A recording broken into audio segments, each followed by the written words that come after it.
Close to half the population of South Korea lives in the Seoul capital area, the world's fifth largest conurbation. Its center of gravity is a pulsating city cleaved by the Han River and with a skyline punctuated by mountains. Seoul has burgeoned since the middle of the 20th century, and new projects continue to crop up by the year, like the 555-meter Lotte World Tower in 2017 and Zaha Hadid's sensational Dongdaemun Design Plaza. But the city has safeguarded its history, even in the face of invasions from Japan. Let's explore the best things to do in Seoul.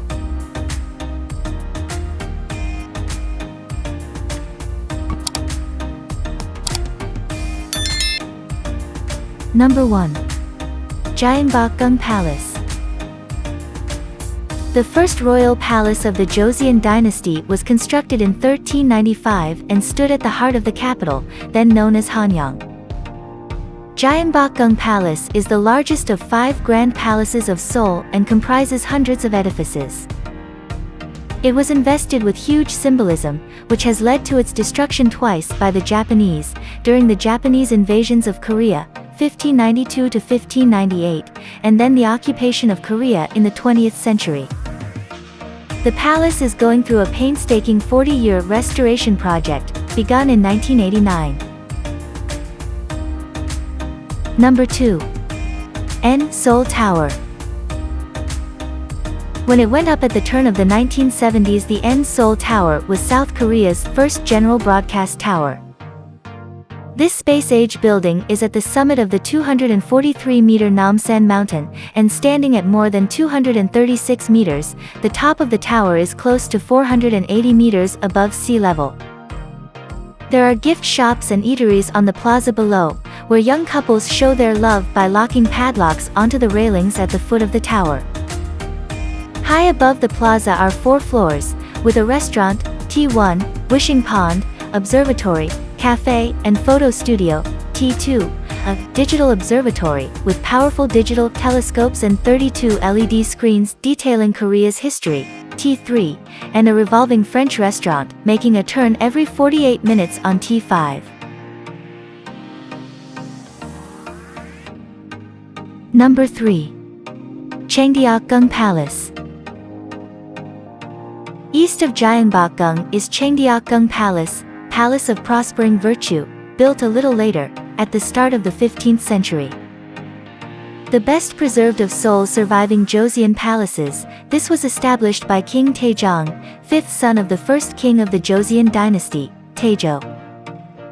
In the strife of princes of the late 1390s, Taejong, then known as Lee Bangwon, killed all of his half-brothers and pretenders to the throne and switched the location of the royal palace for political purposes. Changdeokgung is the longest-serving royal palace and is less formalist in its layout than Gyeongbokgung, blending instead with its natural environment.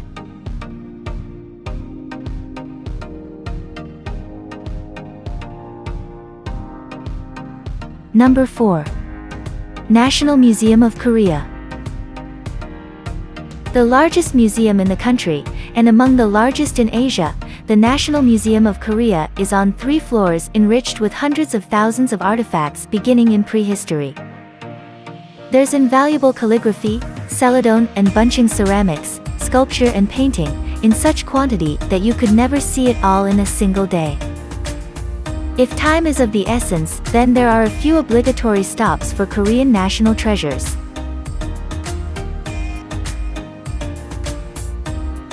Number 5. Namsan Park. Seoul Tower's mountain roost has much more to hold your attention, whether it's the scenic trails, fragments of Seoul's 14th century walls, the underground maritime aquarium, the cable car, from Hohyundong, or a small village of traditional houses, which we'll cover in more detail below. In the reign of Taejo, the first Joseon king at the turn of the 15th century, Namsan Mountain was regarded as a sacred shamanistic site, and its role in the defense of Seoul extended to a smoke beacon, Mungmyeoksan Bangsudi, with 5 chimneys sending signals to the city from this elevated overlook.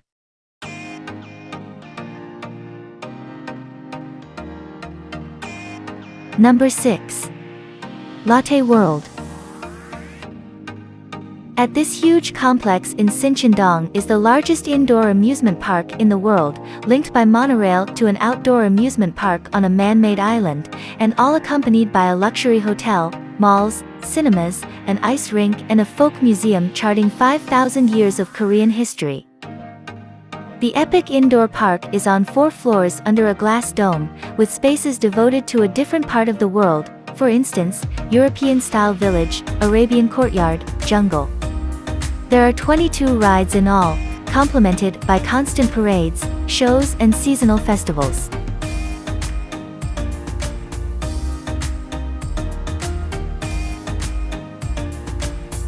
Number 7. Bukhansan National Park. One of South Korea's 22 national parks is within the Seoul metropolitan area and a no-brainer for hiking trips. Encompassing a little over 30 square miles, Bukhansan National Park contains granite peaks, 3 at 800 meters or more, the 300-year-old Bukhansan Fortress, more than 100 temples, gorges and deep woodland. The highest peak, by Gundy, 836.5 m, can be scaled on the Bukhansan course, a tough hike to the bare granite peak, but the panoramas are amazing if you catch a clear day.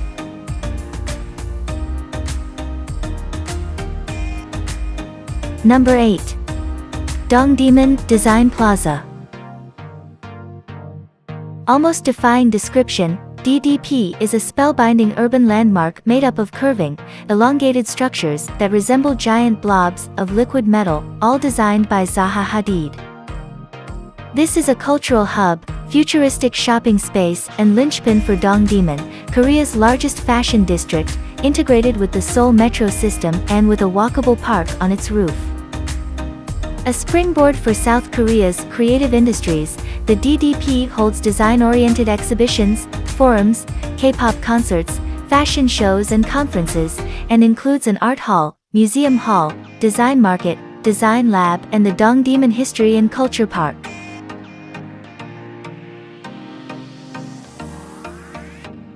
Number 9. War Memorial of Korea. With indoor and outdoor exhibition spaces, the War Memorial of Korea commemorates the Korean War, 1950 to 1953, from a South Korean perspective and documents the broader military history of Korea. This was set up in Yongsan-gu in the early 90s at the site of a former military base. There are some 10,000 artifacts on show, both inside and outside, from a collection of more than 30,000. The 6 halls inside are the Expeditionary Forces Room, War History Room, Development Hall, Patriotic Memorial Room, 625 Korean War Room and Large Machinery Room.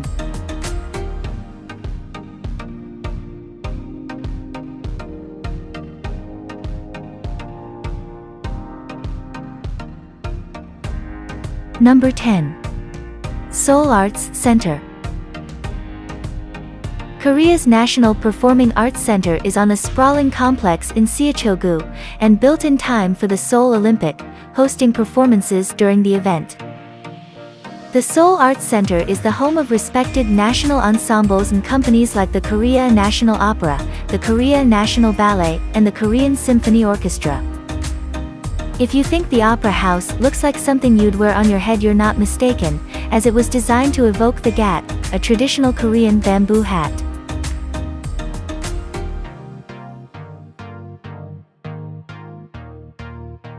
Number 11. Hangang Park. The Seoul streets can get hectic, but whenever the city gets too much you can escape to the banks of the Han River, where there's a continuous chain of parks, 12 in total, on both banks, with riverside trails, sports facilities, boat piers, and outdoor swimming pools.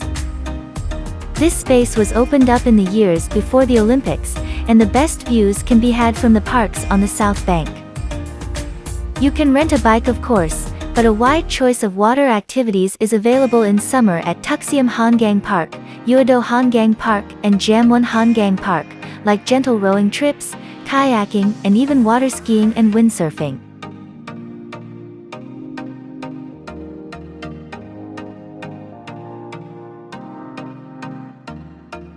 Number 12. Dongdaemun Market. It's hard to comprehend the size of this commercial district around Gyeongbokgung, the east gate on Seoul Fortress's outer wall. Jostling for space in Dongdaemun Market are 26 malls, more than 30,000 specialty shops and 50,000 manufacturers. You could visit for an hour or two and leave before it gets too much, but hardened, fashion-forward shoppers could easily pass a whole day hunting for bargains, as many of the outlets are oriented towards the youth market. Myeokja Galmak, Dongdaemun Market's food alley, is the real deal for food lovers and a crash course in Korean cuisine.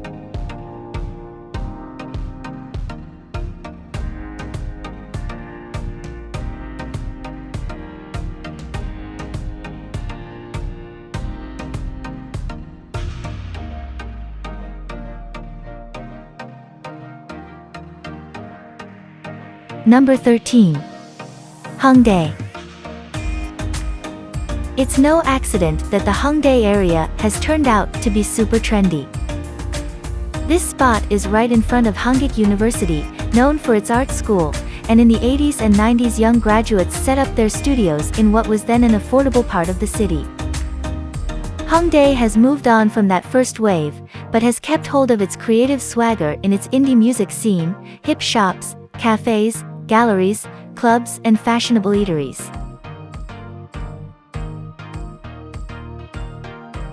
Number 14. Bukchon Hanok Village.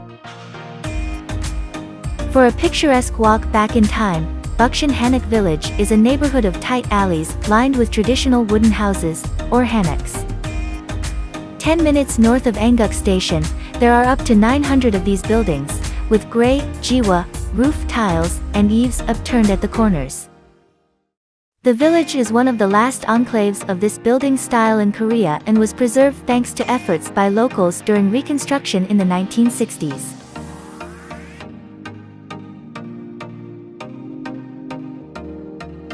Number 15. Cheonggyecheon Stream.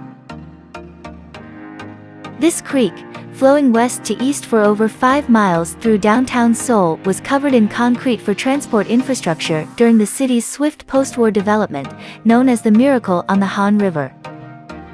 The Cheonggyecheon Stream finally saw the light of day more than 40 years later during a $900 million urban renewal project, completed in 2005, improving air quality, forming a clean natural haven for fish and birdlife, and cooling the neighborhoods beside it by up to 3.6 degrees Celsius.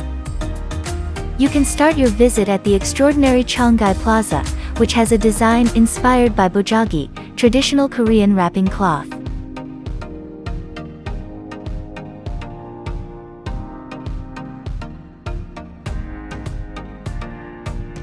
Number 16. Gwanghwamun Square. Leading off from the Gwanghwamun Gate, once the main gateway to Gyeongbokgung, Gwanghwamun Square is an awe-inspiring open space that was created in the 2000s where there used to be a 16-lane roadway. Long before this had been the heart of Hanok, the Joseon dynasty capital. The plaza was unveiled in 2009 and is commanded by statues of Admiral Lee Sun-shin, 1545 to 1598, a naval commander noted for his victories in the Japanese invasions of Korea, 1592 to 1598, and the most celebrated king of the Joseon dynasty, Sejong the Great, 1397 to 1450.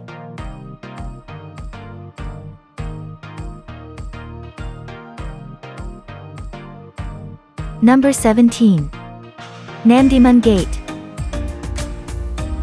Designated the first national treasure of South Korea, Namdaemun is the south gate of the fortress wall of Seoul, erected at the dawn of the Joseon dynasty in the 14th century. This monument is built from stone, capped with a two-tiered pagoda, and was the main entrance to the city for foreign emissaries. As with the rest of the fortress system, it also helped keep Siberian tigers out, which were a real hazard until they were hunted to extinction during the Japanese occupation in the 20th century.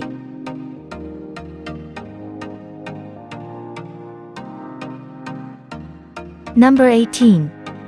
Namsangol Hanok Village. For anyone enchanted by Bukchon Hanok village, there's another beautiful ensemble of traditional buildings on the north slope of Namsan Mountain. Namsangol Hanok village is smaller, with 5 Joseon dynasty Hanoks relocated from other parts of the city and established here in 1998.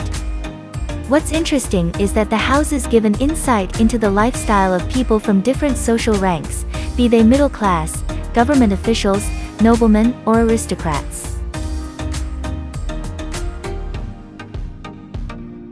Number 19. Bongeunsa. This Buddhist temple on the slope of Mount Sudo dates back to the end of the 8th century during the days of the Silla kingdom. Buddhism was suppressed during the Joseon dynasty, and the temple was pulled down. The ban was lifted by Queen Munjong, 1501 to 1565, and Bongeunsa became the main temple for the Zen sect from 1551 right through to 1936. This temple holds thousands of Buddhist scriptures, among them the works of the 19th century scholar Jim Jonghui.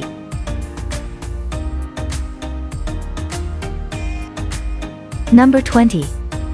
Seoul Grand Park. In the upland environment around Cheonggyecheon Mountain, south of Seoul via Line 4 of the Seoul Metro, there's a humongous park complex with a variety of attractions.